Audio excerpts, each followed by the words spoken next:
Okay, so ಈಗ next 2ನೇ ಅಧ್ಯಾಯ 23ನೇ ಶ್ಲೋಕ. ಇದು ಅಷ್ಟೇ ಮುಖ್ಯವಾದ ಶ್ಲೋಕಗಳಲ್ಲಿ ಬರುವಂಥದ್ದು, ಕಂಠಪಾಠ ಅನ್ನೋದನ್ನು ಮಾಡ್ಕೊಳ್ಳುವಂಥ ಒಂದು ಶ್ಲೋಕವಾಗಿದೆ. ನೈನಂ ಚಿಂದಂತಿ ಶಸ್ತ್ರಾಣಿ ನೈನಂ ದಹತಿ ಪಾವಕಃ ನ ಚೈನಂ ಕ್ಲೇದಯಂತಿ ಅಪೋ ನ ಶೋಷಯತಿ ಮಾರುತಃ.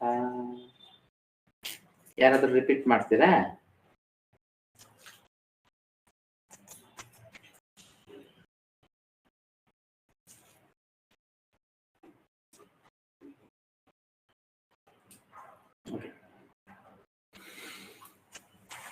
ಹರೇ ಕೃಷ್ಣ ಪ್ರಭುಜಿ, ಧನ್ಯವಾದ. ಒಂದ್ ನಿಮಿಷ ಒಂದ್ಸಲಿ ಹೇಳ್ತೀನಿ, ಚಪ್ತಾನು ರಿಪೀಟ್ಸ್ತವ ಇಲ್ಲಿ ಹೇಳ್ತಾರೆ, ಅವಾಗ ಎಲ್ಲರೂ ನನ್ನ ಜೊತೆಗೆ ಒಂದ್ಸಲಿ ರಿಪೀಟ್ ಮಾಡಿ, ಆ ನಂತರ ನೀವು ಅದನ್ನು ಓದಿ. ನೈನಂ ಚಿಂದಂತಿ ಶಸ್ತ್ರಾಣಿ ನಯನಂ ಚಿನ್ನಂತಿ ಶಸ್ತ್ರಾಣಿ ನೈನಂ ದಹತಿ ಪಾವಕಃ ನಯನಂ ದಹತಿ ಪಾವಕಃ ನ ಚೈನಂ ಕ್ಲೇದಯಂತಿ ಅಪೋ ನ ಚೈನಂ ಕ್ಲೇದಯಂತಿ ಅಪೋ ನ ಶೋಷಯತಿ ಮಾರುತಃ. ನಾಶೋಷಯತಿ ಮಾರುತಃ. ಎಸ್, ಮಾಡಿ.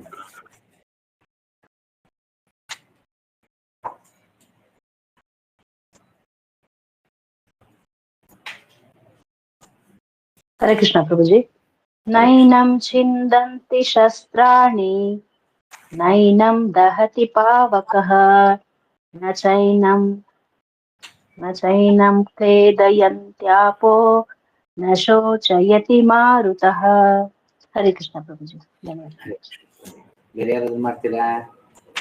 ಹರೇ ಕೃಷ್ಣ ಪ್ರಭುಜಿ. ಹರೇ ಕೃಷ್ಣ ಪ್ರಭು. ಹೇಳಿ. ಪ್ರಭು. ನೈನಂ ಚಿದಂತಿ ಶಸ್ತ್ರಾಣಿ ನೈನಂ ದಹತಿ ಪಾವಕಃ ನ ಚೈನಂ ಕ್ಲೇದಯಂತಿ ಅಪೋ ನ ಶೋಷಯಂತಿ ಮಾರುತಃ.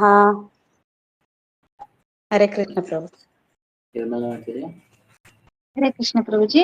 ನೈನಂ ಚಿಂತಂತಿ ಶಸ್ತ್ರಾಣಿ ನೈನಂ ದಹತಿ ಪಾವಕಃ ನ ಚೈನಂ ಕ್ಲೇದಯಂತ್ಯಾಪೋ ನ ಶೋಷಯತಿ ಮಾರುತಃ. ಹರೇ ಕೃಷ್ಣ ಪ್ರಭುಜಿ. ಹರೇ ಕೃಷ್ಣ. ಬೇರೆ ಯಾರಾದ್ರು ಹೇಳ್ತೀರಾ?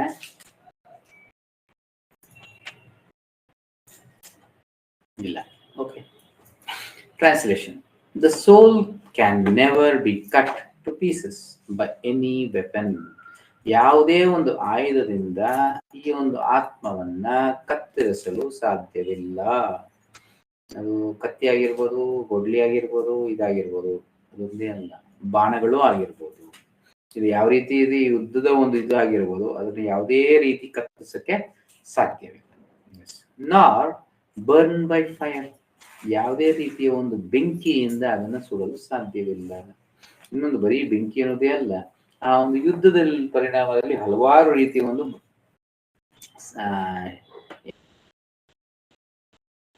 ಅಸ್ತ್ರ ಮತ್ತೆ ಶಸ್ತ್ರ ಅದರಲ್ಲೂ ಮಾಯ್ಶ್ಚರ್ಡ್ ಬೈ ವಾಟರ್, ಅದು ನೀರಿನಲ್ಲಿ ನೆನೆಸಲು ಸಾಧ್ಯವಿಲ್ಲ. ಉದಾಹರಣೆಗೆ ಮಾಡಿದ ಒಂದು ಬಾಣ ವರ್ಣ ಒಂದು ಇದನ್ನ ಬಿಡುವಂಥದ್ದು, ಈ ರೀತಿ ಯಾವ್ಯಾವ್ದು ಹಲವಾರು ಬಾಣಗಳನ್ನ ಬಿಡ್ತಿದ್ರು. ಸರಿ, ನೀರಿನಲ್ಲಿ ಮುಳುಗಿಸಿ ಸಾಯಿಸಕ್ಕೂ ಸಾಧ್ಯವಿಲ್ಲ.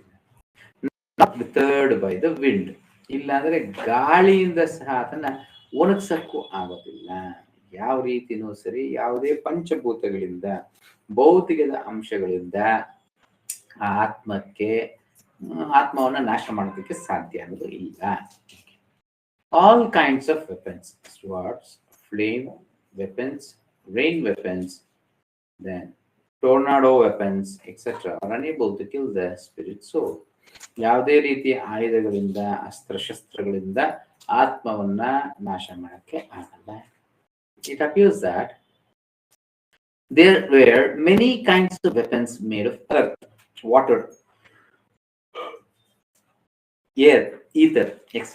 ಈ ಒಂದು ಪಂಚಭೂತಗಳಿಂದ ಮಾಡಿದ ಹಲವಾರು ಆಗಿನ ಕಾಲದಲ್ಲಿ ಆಯುಧಗಳನ್ನ ಮಾಡ್ತಿದ್ರು.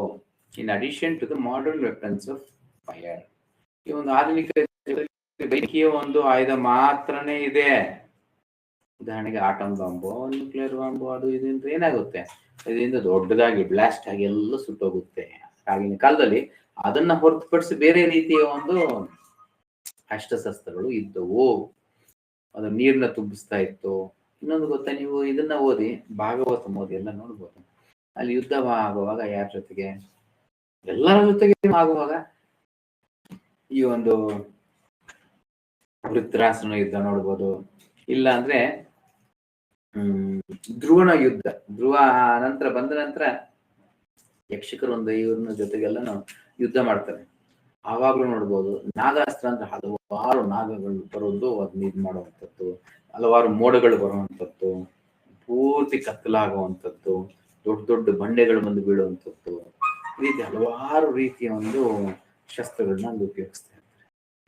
ಅಸ್ತ್ರಗಳು ಅಂತ ಇದನ್ನ. Even the nuclear weapons of the modern age are classified as fire weapons, but formerly there were other weapons made of all different types of material elements. ಈ ಒಂದು ಭೌತಿಕದ ಅಂಶಗಳೇನಿದೆ ಎಲ್ಲದನ್ನು ಅವರು ಆ ಒಂದು ಶಸ್ತ್ರಗಳನ್ನು ಮಾಡ್ತಿದ್ರು. ಇದು ಯಾವ ರೀತಿ ಮಾಡ್ತಿದ್ರು ಮಾಡುವಂಥದ್ದಲ್ಲ, ಮಂತ್ರಗಳಿಂದ ಮಾಡುವಂಥದ್ದಾಗಿರಲ್ಲ. ಗುರುಗಳಿಂದ ಯಾವ ರೀತಿ ಪಡ್ಕೊಂತಾರೆ ಅಂದ್ರೆ ಆ ಮಂತ್ರೋಚ್ಚಾರಗಳಿಂದ ಅವರು ಮಾಡುವಂಥದ್ದಾಗಿರುತ್ತೆ. ಎಲ್ಲರಿಗೂ ಅದು ಸಾಧ್ಯವಾಗಲ್ಲ. ಉದಾಹರಣೆಗೆ ಈ ಒಂದು ಸಂದರ್ಭ ಬಂದಾಗ ಗುರುಗಳು ಯಾರ್ಯಾರಿಗೆ ಏನೇನು ಕೊಡ್ತಿದ್ರು, ಯಾರ್ಯಾರಿಗೆ ಎಷ್ಟೆಷ್ಟು ಯೋಗ್ಯತೆ ಇದೆ ಅಷ್ಟೆಷ್ಟೇ ಕೊಡ್ತಿದ್ರು. ಅವರ ಒಂದು ಯೋಗ್ಯತೆ ಅಂದ್ರೆ ಹೆಂಗೆ, ಅವರ ಫೌಂಡೇಶನ್ ಎಷ್ಟು ಚೆನ್ನಾಗಿದೆ ಅನ್ನೋದ್ರ ಮೇಲೆ ಆಧಾರಿತ. ಫೌಂಡೇಶನ್ ಅಂದ್ರೆ ಏನು, ಗುಣಗಳು. ಗುಣಗಳು ಅಂದ್ರೆ ಏನು, ಅವರ ಸಹನಾ ಶಕ್ತಿಗಳು, ಎಷ್ಟು ಸಹಿಸಿಕೊಳ್ಳುವ ಶಕ್ತಿ ಇದೆ ಅಂತವ್ರಿಗೆ ಅಷ್ಟಷ್ಟೇ ಯೋಗ್ಯತೆ ಇದೆ. ಆ ಯೋಗ್ಯತೆ ಇರೋರು ತಕ್ಕಷ್ಟೇ ಅವರು ಈ ಒಂದು ಶಸ್ತ್ರಗಳನ್ನ ಕೊಡ್ತಿದ್ರು. ಶಸ್ತ್ರಗಳನ್ನಾಗಿರ್ಬೋದು. ಬಾಣ ಬಿಡೋದು ಎಲ್ಲರೂ ಕಲಿತಿದ್ರು, ಬಟ್ ವಿಶೇಷವಾದದ್ದು.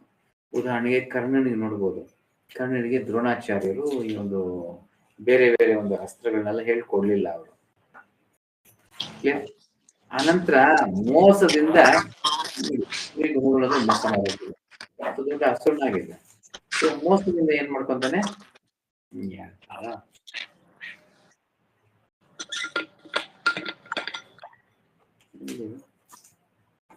ಯಾರಿಲ್ಲ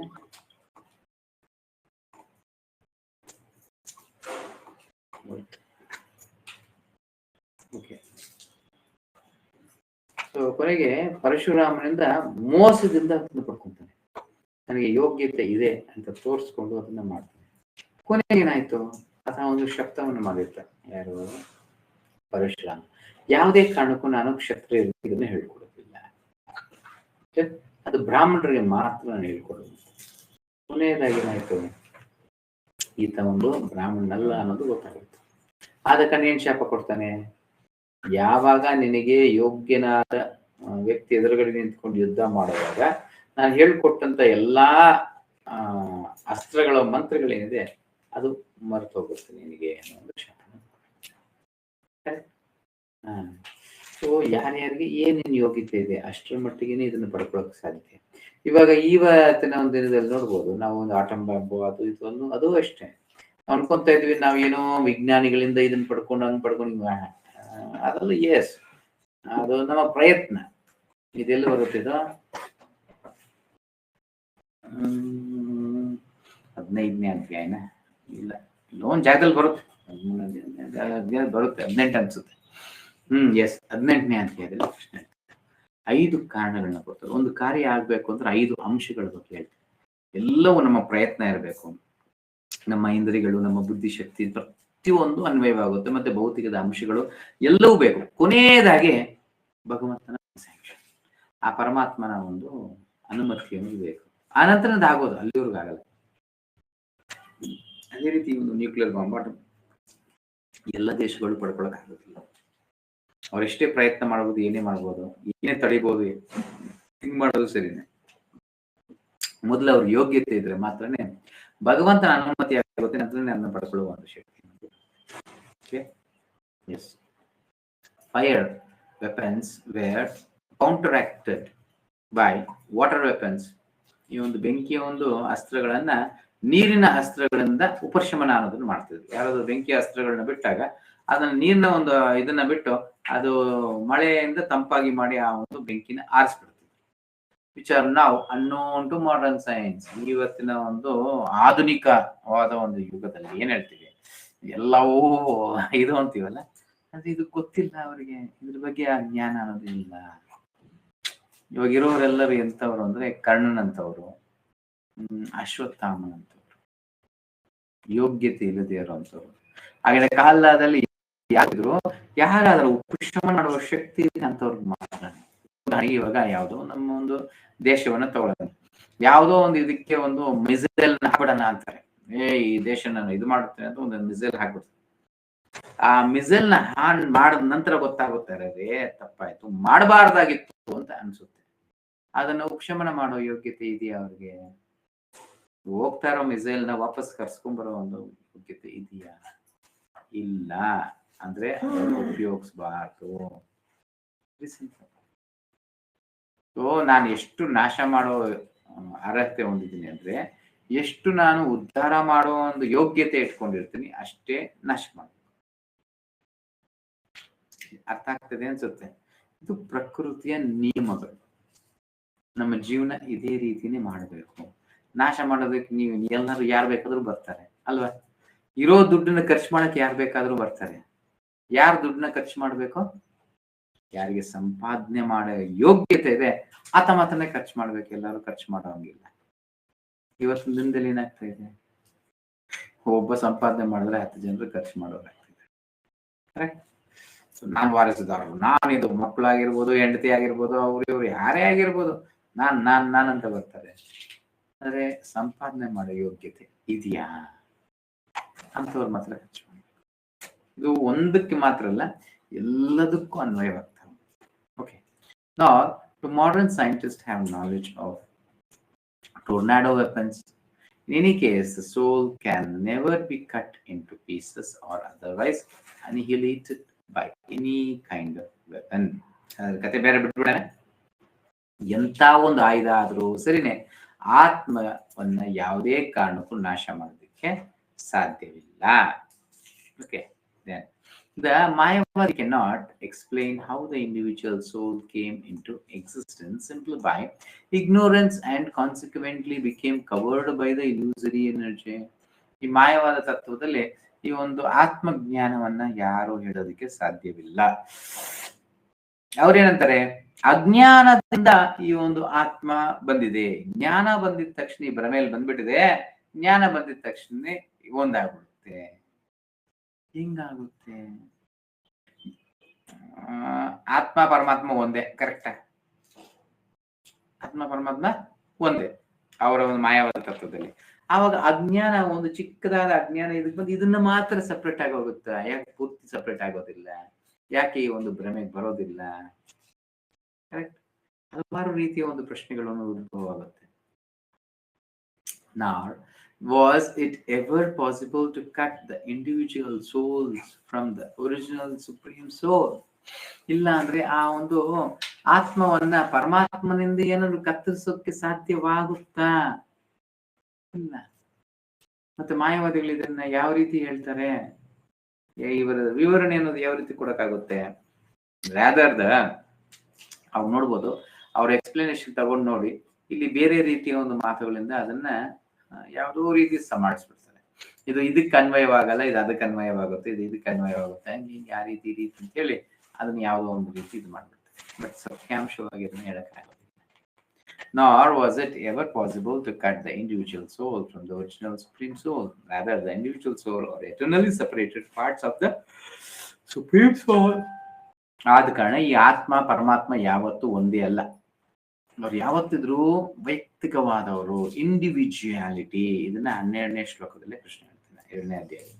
ಸೊ ಇಂಡಿವಿಜುವಾಲಿಟಿ ಅನ್ನೋದು ಸರ್ವದಾ ಇರುತ್ತೆ, ಯಾವಾಗ್ಲೂ ಇರುತ್ತೆ. ಭೌತಿಕದಲ್ಲೂ ಇರುತ್ತೆ, ಆಧ್ಯಾತ್ಮದಲ್ಲೂ ಇರುತ್ತೆ. ಎಲ್ಲೂ ಒಂದಾಗೋದಿಲ್ಲ. ಅದೇ ರೀತಿ ಯಾವುದೇ ರೀತಿಯಲ್ಲಿ ಅದನ್ನ ಕತ್ತರಿಸಿ ಬೇರೆ ಮಾಡಕ್ಕಾಗೋದು ಇಲ್ಲ. Yes, because they are atomic individual souls eternally Sanatana. They are prone to be covered by the illusory energy, and thus they become separated from the association of the Supreme Lord, just as the sparks of the fire, although one in quality with the fire, are prone to be extinguished when out of the fire. So ಇಲ್ಲಿ ಪ್ರಭುಪಾದ ಹೇಳ್ಕೊಳ್ತಾರೆ, ಇದು ಆತ್ಮ ಪರಮಾತ್ಮ ಎರಡೂ ಶಾಶ್ವತವಾದದ್ದು, ಸನಾತನವಾದದ್ದು. ಆದರೆ ಯಾವತ್ತಿಗಿದ್ರೂ ಆತ್ಮ ಬೇರೆ ಪರಮಾತ್ಮ ಬೇರೆ, ಎರಡು ಒಂದಾಗೋದಕ್ಕೆ ಸಾಧ್ಯವಿಲ್ಲ. ಅದೇ ರೀತಿ ಕತ್ತರಿಸಿ ಅವೆರಡನ್ನು ಬೇರೆ ಬೇರೆ ಮಾಡೋಕ್ಕೂ ಆಗೋದಿಲ್ಲ. ಗುಣದಲ್ಲಿ ಒಂದೇ, ಗಾತ್ರದಲ್ಲೇ ಬೇರೆ ಬೇರೆ. Okay, covered by the illusory energy, and thus they become separated from the association of the Supreme Lord. So ಅವರು ಅನುಮಾತ್ರದಲ್ಲಿರೋದ್ರಿಂದ ಈ ಒಂದು ಭ್ರಮೆಗೆ ಒಳಪಡ್ತಾರೆ. ಏನದು ಭ್ರಮೆಗೆ ಒಳಪಡೋದು? ನೋಡಿ, ಭಗವಂತನ ಒಬ್ಬನೇ ಭೋಗ್ತಾರ. ಜೀವಿನು ಆ ಅಜ್ಞಾನ ಅನ್ನೋದು ಬಂದಾಗ ಏನನ್ಸುತ್ತೆ? ಸರಿ, ನಾನು ಎಲ್ಲೋ ಒಂದು ಶಾಖದಲ್ಲಿ ಭೋಗ್ತಾರನಾಗಿರ್ಬೇಕು. ಅದ್ರಲ್ಲಿ ಕೆಲವೊಮ್ಮೆ ನನಗೂ ಅದು ಅರ್ಥ ಮಾಡ್ಕೊಳ್ಳೋಕೆ ಶಕ್ತಿ ಇಲ್ಲ. ಹೆಂಗ್ ಸಾಧ್ಯವಾಗುತ್ತೆ? ಆಧ್ಯಾತ್ಮಿಕ ಲೋಕದಲ್ಲಿ ಪರಿಪೂರ್ಣವಾಗಿ ಜ್ಞಾನದಲ್ಲಿ ಉಳ್ಳಂತಹ ಒಂದು ಜೀವಿ ಹೆಂಗೆ ನಾನು ಭೋಗ್ತಾರನಾಗ್ಬೇಕು ಅಂತ ಆಲೋಚನೆ ಮಾಡಕ್ ಸಾಧ್ಯ? ಇದ್ರೂ ಇರ್ಬೋದು, ಯಾಕಂದ್ರೆ ಈ ಒಂದು ಎಕ್ಸ್ಪೀರಿಯನ್ಸ್ ಆಗಿರಲ್ಲ, ಬೆಂಕಿಯ ಒಂದು ಎಕ್ಸ್ಪೀರಿಯನ್ಸ್ ಆಗಿರಲ್ಲ. ಆಗದೆ ಇರೋ ವ್ಯಕ್ತಿ ಒಂದ್ಸಲಿ ಬೆಂಕಿಯಲ್ಲಿ ಬರ್ಬಿಟ್ಟು ನೋಡೋಣ ಅಂತಾನೆ, ಆ ರೀತಿ ನಾವಿಲ್ಲಿ ಬಿದ್ದೋಗಿರ್ಬೋದು ಅಷ್ಟೇ. As a spark of a fire, although one in quality with the fire, are prone to be extinguished when out of the fire. ಉದಾಹರಣೆಗೆ ಬೆಂಕಿ ಕಿಡಿಯ ಒಂದು ಉದಾಹರಣೆ ಕೊಡ್ತೀನಿ. ಆ ಬೆಂಕಿಯಲ್ಲಿ ನೋಡ್ಬೋದು ಹಲವಾರು ಕಿಡಿಗಳಿರುತ್ತೆ. ಒಂದು ಕಿಡಿ ಏನಾದ್ರೂ ಆಚೆ ಬಂದ್ರೆ ಅದೇನಾಗುತ್ತೆ? ಆರೋಗುತ್ತೆ. ಬೆಂಕಿ ಒಟ್ಟಿಗೆ ಇಲ್ಲ ಅಂದ್ರೆ ಅದರ ಶಕ್ತಿನ ಪೂರ್ತಿಯಾಗಿ ಕಳೆದೋಗುತ್ತೆ. ಅದೇ ರೀತಿ ಈ ಒಂದು ಜೀವಿ ಈ ಒಂದು ಮಾಯೆಯ ಒಂದು ಭ್ರಮೆಯಲ್ಲಿ ಬರಲು ಸಾಧ್ಯ.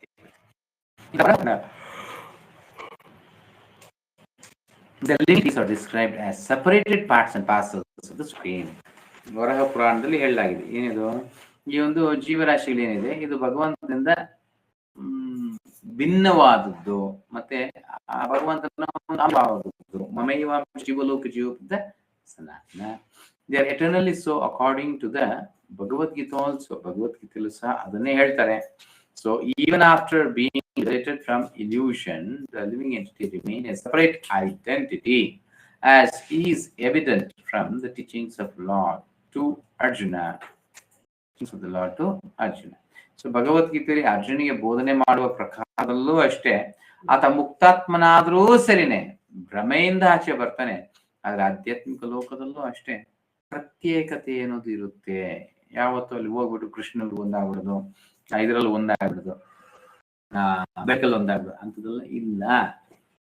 Arjuna became liberated by the knowledge received from Krishna, but he never became one with Krishna. Arjuna became liberated by the knowledge received from Krishna. ಕೃಷ್ಣನಿಂದ ಜ್ಞಾನ ಪಡ್ಕೊಂಡಿದ್ದ ಕೃಷ್ಣ ಅದೇನಾದ? ಮುಕ್ತಾತ್ಮನಾದ.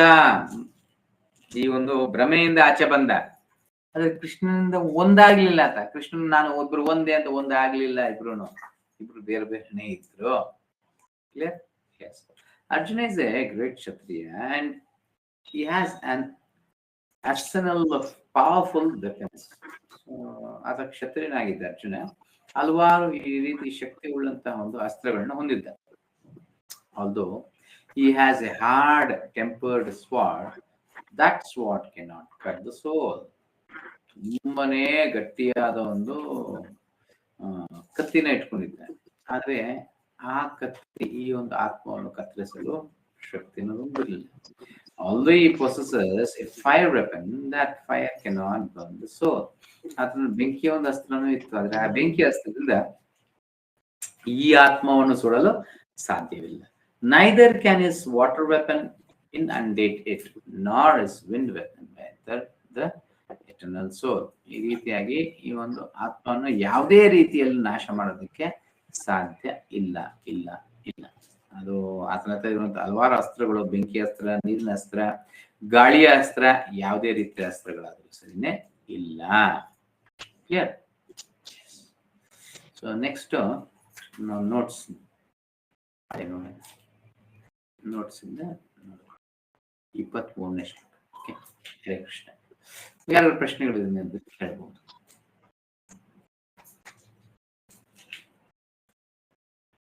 ಸೊ ಆಲ್ಮೋಸ್ಟ್ ಎಲ್ಲರೂ ಹರಟೆ ಆಪೆ ಇರ್ಲಿ ಅಂತ ಸೆಲೆಕ್ಟ್ ಮಾಡಿದ್ದಾರೆ. ಇಲ್ಲ ಹರಟೆ ಆಪೆ ಇರಲ್ಲ. ಹರೇ ಕೃಷ್ಣ ಪ್ರಭುಜಿ. ಹೇಳಿ ಪ್ರಭುಜಿ ಒಂದ್ ಪ್ರಶ್ನೆ ಪ್ರಭುಜಿ.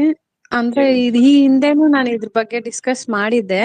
ಅಂದ್ರೆ ಆವಾಗ ಒಂದ್ ಡಿಸ್ಕಸ್ ಮಾಡಿದ್ ಬಂದ್ಬಿಟ್ಟು ಆತ್ಮನೊಂದಿಗೆ ಆತ್ಮ ಭಗವಂತನೊಂದಿಗೆ ಒಂದ್ ಆಗತ್ತಾ ಇಲ್ವಾ ಅಂತ. ಆಗಲ್ಲ ಅಂತಾನು ಇವಾಗ್ಲೂ ಆಗಲ್ಲ ಅಂತಾನು ಹೇಳಿದ್ರಿ. ಆದ್ರೆ ಯೋಗ ಅಂದ್ರೆ ಡೆಫಿನೇಷನ್ ಆತ್ಮ ಮತ್ತೆ ಪರಮಾತ್ಮನೊಂದಿಗೆ ಒಂದುಗೂಡುವಿಕೆ ಅಂತಾನು ಹೇಳ್ತಾರಲ್ವಾ ಪ್ರಭುಜಿ. ಅದು ಹೇಗೆ ಅದು ಸ್ಟೇಟ್ಮೆಂಟ್ ಅಂದ್ರೆ ಅದು ರಾಂಗಾ ಕರೆಕ್ಟಮ್ಮ. ಯಾಕೆ ರಾಂಗು? ನನ್ನ ಅರ್ಥ ತಪ್ಪಾಗಿ ಮಾಡ್ಕೊಂತೀನಿ ಅಷ್ಟೇ. ನಾವು ತಪ್ಪಾಗಿ ಅನ್ಕೊಂಡ್ಬಿಟ್ಟು ಅದನ್ನೇ ತಪ್ಪು ಅನ್ಬಿಟ್ರೆ ಹೆಂಗೆ? ಇಲ್ಲ ಪ್ರಭುಜಿ, ಎಲ್ಲಾ ಪುಸ್ತಕಗಳಲ್ಲೂ ಯೋಗ ಅಂದ್ರೆ ಕೂಡಿಸುವುದು ಆತ್ಮವನ್ನ ಪರಮಾತ್ಮನೊಟ್ಟಿಗೆ ಅಂತಾನೆ ಇದೆ. ಹೌದು, ಕರೆಕ್ಟ್. ಮತ್ತೆ ನಾವು ಅಂದ್ರೆ ನಾವು ತಿಳ್ಕೊಳ್ತಾ ಇದೀವಿ ಆ ಭಗವಂತನೊಂದಿಗೆ ಆತ್ಮ ಯಾವತ್ತಿಗೂ ಒಂದಾಗೋದಿಲ್ಲ ಅಂತ. ಮಾತಾಜಿ, ಇದನ್ನ ನಾನು ಹಲವಾರು ಬಾರಿ ಹೇಳಿದ್ದೀನಿ. ಕರ್ಮಯೋಗ, ಯೋಗ, ಧ್ಯಾನ ಯೋಗ, ಭಕ್ತಿ ಯೋಗ. ಯೋಗ ಕೂಡಿಕೆ, ಭಗವಂತನ ಹತ್ರ ಕನೆಕ್ಟ್ ಮಾಡುವಂತದ್ದು. ಭಗವಂತನು ನಾನು ಒಂದಾಗೋದಲ್ಲ. ಮಾಡೋ ಕಾರ್ಯಗಳು ಕರ್ಮ ಏನು ಮಾಡ್ತಿದ್ದೀನಿ, ಆ ಕರ್ಮದಿಂದ ನಾನು ಭಗವಂತನ ಕನೆಕ್ಟ್ ಮಾಡ್ತಿದ್ದೀನಿ. ಅಡಿಗೆ ಮಾಡ್ತಿದ್ದೀನಿ, ನೈವೇದ್ಯ ಮಾಡೋದ್ರಿಂದ ನಾನು ಭಗವಂತನೊಟ್ಟಿಗೆ ನನ್ನ ಅಡಿಗೆ ಅನ್ನೋದು ಕನೆಕ್ಟ್ ಆಗೋಯ್ತು. ಆಯ್ತು, ಹೌದೌದು. ಎಲ್ಲೋ ದುಡಿಮೆ ಮಾಡ್ತಿದ್ದೀನಿ, ದುಡಿಮೆ ಎಲ್ಲ ಎತ್ಕೊಂಡ್ಬಂದು ಭಗವಂತನ ಕೊಟ್ಟಿದ್ದಕ್ಕೆ ಕನೆಕ್ಟ್ ಆಗೋಯ್ತು. ನಾನೆಲ್ಲ ಓದ್ತಿದ್ದೀನಿ, ಏನೇನೋ ಓದ್ತಿದ್ದೀನಿ. ಅದನ್ನ ಓದ್ತಾ ಭಗವಂತನ ಸ್ಮರಣೆ ಆಗ್ತದೆ, ಭಗವಂತನ ನೆನಪು ಬರ್ತದೆ, ಭಗವಂತನ ಮೇಲೆ ಜ್ಞಾನ ಬರ್ತದೆ ಅನ್ನುವಾಗ ಕನೆಕ್ಟ್ ಆಗೋಯ್ತು ಆ ಓದೋದು. ಕುತ್ಕೊಂಡು ಧ್ಯಾನ ಮಾಡೋದ್ರಿಂದ ಭಗವಂತನ ಸ್ಮರಣೆ ಆಗ್ತಾ ಇದೆ, ಭಗವಂತನ ರೂಪ, ಲೀಲೆ, ಗುಣ ಎಲ್ಲ ಪ್ರಕಟವಾಗ್ತಾ ಇದೆ, ನನಗೆ ಆಗೋಯ್ತು. ಭಕ್ತಿ ಮಾಡ್ತಾ ಇರುವಾಗ ನನಗೆ ಕೃಷ್ಣನ ಮೇಲೆ ಪ್ರೀತಿ ಹುಡ್ತಾ ಇದೆ, ಕನೆಕ್ಟ್ ಆಯ್ತು. ಅದಕ್ಕೆ ನಾನು ಕೃಷ್ಣ ಇಬ್ರು ಒಂದಾಗೋದಿಲ್ಲ. ಸರಿ ಪ್ರಭುಜಿ, ಧನ್ಯವಾದ ಪ್ರಭುಜಿ. ಹರೇ ಕೃಷ್ಣ ಪ್ರಭುಜಿ, ಧನ್ಯವಾದ, ಪ್ರಣಾಮ. ಓಕೆ, ಬೇರೆ ಏನು ಪ್ರಶ್ನೆಗಳಿಲ್ಲ ಅಂದ್ರೆ ಎಂಡ್ ಮಾಡೋಣ. ಹರೇ ಕೃಷ್ಣ, ಎಲ್ಲರಿಗೂ ಧನ್ಯವಾದ ಇವತ್ತಿನ ಒಂದು ಅಧಿವೇಶನದಲ್ಲಿ ಪಾಲ್ಗೊಂಡಿದ್ದಕ್ಕೆ. ಒಂದು ಬಾರಿ ಹರೇ ಕೃಷ್ಣ ಮಹಾಮಂತ್ರ ಹೇಳ್ತೇನೆ. ಹರೇ ಕೃಷ್ಣ ಕೃಷ್ಣ ಕೃಷ್ಣ ಹರೇ ಹರೇ, ಹರೇ ರಾಮ ರಾಮ ರಾಮ ಹರೇ ಹರೇ. ವಾಂಛಾಕಲ್ಪತರುಭ್ಯಶ್ಚ ಕೃಪಾ ಸಿಂಧುಭ್ಯೋ ಚ ಪತಿತಾನಾಂ ಪಾವನೇಭ್ಯೋ ವೈಷ್ಣವೇಭ್ಯೋ ನಮೋ ನಮಃ. ಅನಂತ ಕೋಟಿ ವೈಷ್ಣವರಿಗೆ ಜೈ, ಪ್ರಯತ್ನ ಜೈ, ಪ್ರಯತ್ನ ಜೈ, ಜೈ ಗೌರ್ ಹರಿ ಹರಿ. ಹರೇ ಕೃಷ್ಣ. ಎಲ್ಲರೂ ಒಂದು ಬಾರಿ ಹರೇ ಕೃಷ್ಣ ಅಂತ ಹೇಳ್ತಾರೆ. ಹರೇ ಕೃಷ್ಣ ಪ್ರಭುಜಿ, ಪ್ರಣಾಮಗಳು. ಮಾತಾಜಿ ಹರೇ ಕೃಷ್ಣ. ಧನ್ಯವಾದ ಪ್ರಭುಜಿ. ಹರೇ ಕೃಷ್ಣ ಪ್ರಭುಜಿ, ಧನ್ಯವಾದ ಪ್ರಣಾಮಗಳು. ಹರೇ ಕೃಷ್ಣ ಪ್ರಭು, ಧನ್ಯವಾದ ಪ್ರಣಾಮ. ಹರೇ ಕೃಷ್ಣ ಪ್ರಭು, ಧನ್ಯವಾದ ಪ್ರಣಾಮಗಳು ಪ್ರಭು. ಹರೇ ಕೃಷ್ಣ ವಿಜಯ ಮಾತಾಜಿ ಹರೇ ಕೃಷ್ಣ. ಓಕೆ, ಹರೇ ಕೃಷ್ಣ, ಎಲ್ಲರಿಗೂ ಹರೇ ಕೃಷ್ಣ ಎಂಡ್ ಮಾಡ್ತಿದ್ದೀನಿ.